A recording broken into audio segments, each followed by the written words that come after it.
Chittagong university statistics, home town Dhaka, admin police customs. জি sir. BCS administration, BCS প্রশাসন ক্যাডারের যে হায়ারার্কি পদক্রমটা এটা একটু বলুন। Thank you sir. বিসিএস প্রশাসন ক্যাডারের মাঠ পর্যায়ের হায়ারার্কিটা হচ্ছে সহকারী কমিশনার, সিনিয়র সহকারী কমিশনার, জেলা প্রশাসক, অতিরিক্ত বিভাগীয় কমিশনার, বিভাগীয় কমিশনার।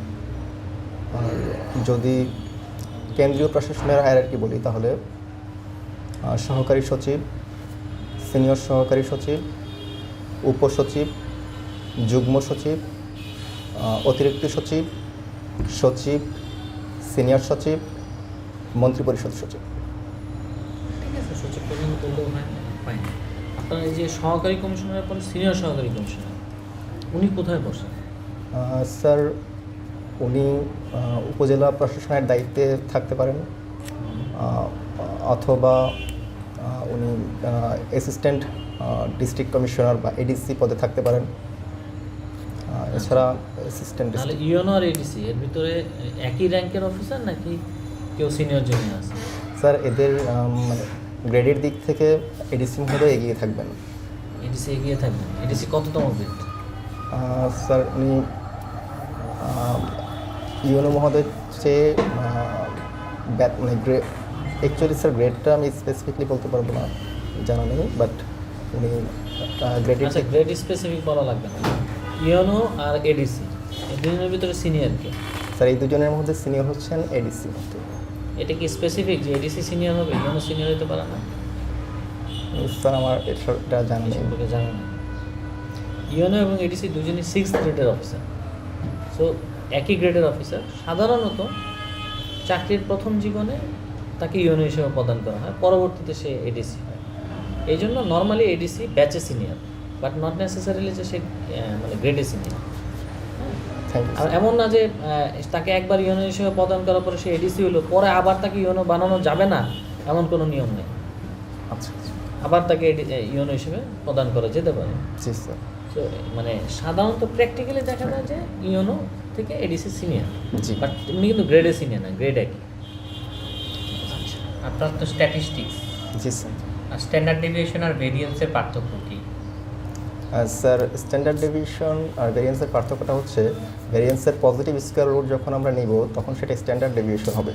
আচ্ছা, আমি একটা ডেটা দেখাই। হ্যাঁ, এই হচ্ছে 12, 14, 16, 18, 20। হ্যাঁ, আমি 2 করে বাদ দিলাম সবার থেকে। 14, 16, 18, 2 যোগ করলাম, আবার সব কটাকে আমি স্কোয়ার করলাম।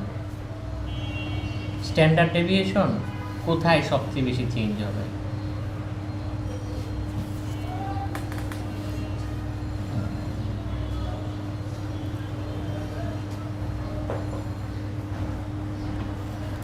সরি স্যার, এটা এই দুটো থেকে স্ট্যান্ডার্ড ডেভিয়েশন চেঞ্জ হয়?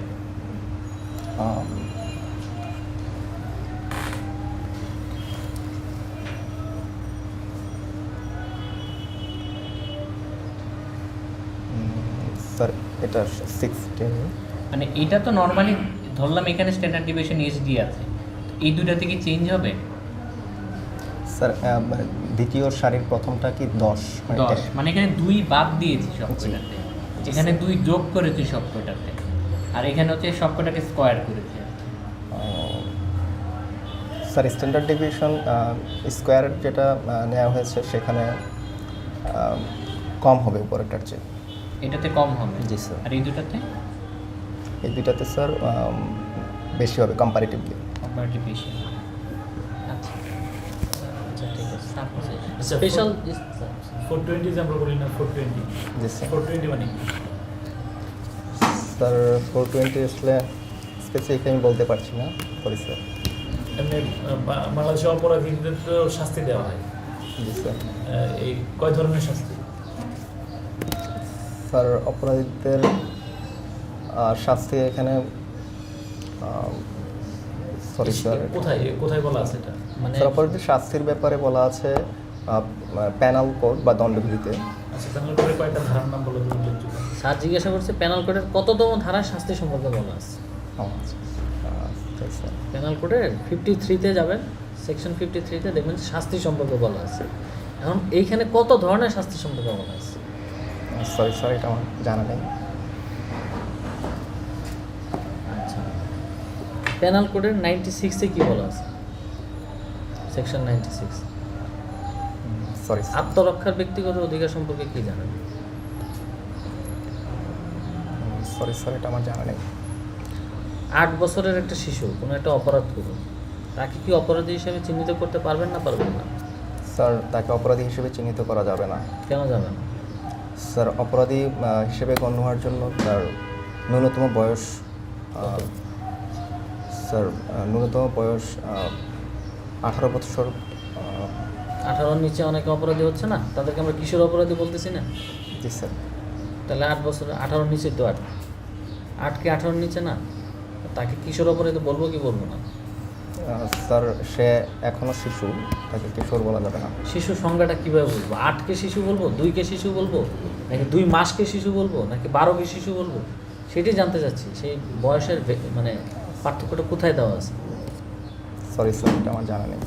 কাই-স্কোয়ার টেস্টের ইমপ্লিকেশন।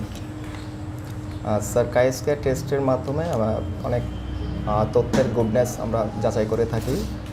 সেক্ষেত্রে অবজার্ভ ডাটা এবং এক্সপেক্টেড ভ্যালুর নিয়ে এই যাচাইটা করা হয়। আচ্ছা, নাল হাইপোথিসিস আর অল্টারনেট হাইপোথিসিসের পার্থক্য কি? স্যার, নাল হাইপোথিসিস দ্বারা আমরা একটি ঘটনাকে যাচাই করি, যেখানে অল্টারনেট হাইপোথিসিস সেটির বিপরীত একটি কল্পনা গ্রহণ করি। আচ্ছা, আমার ঠিক আছে। ঠিক আছে। লাস্ট